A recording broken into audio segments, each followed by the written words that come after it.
iruditzezat, danok, bai herriak, udalak, eskolak bat egin behar dugula guzti hau aurrera ateratzeko. Aurrera pauso handiak eman daitezke.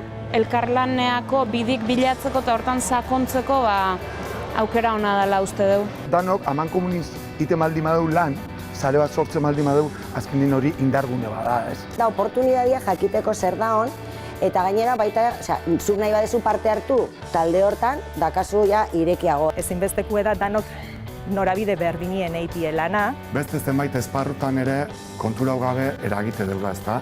Aurreneko puntua ezi ondo. Elkarrei lagundu edo hori nire ustez baietz. Hezkuntza kontzeptu zabalean begiak iriki zaizkigu. Aurra beira, zenolako herrien nahi deun eraikitzi eta zenolako herrien bizi nahi deun, importanti da hor danok parte hartzia. Hemengo jardunaldi horietan importanti zingo da danok elkartu ez, da danok elkarri eze emati dakeun eta geuk zeizkegu eta ze hartzi dakeun beste taldetan. Abendun bateko jardunaldi hauekin ere lortu nahi duguna da pixkat Azpeitin herri hezitzaileek etorkizunea begira ze lan hildo edo ze pixkat bide horri jarraitu behar duen adosti. Bide hori bat egiteko antolatu gaitezen.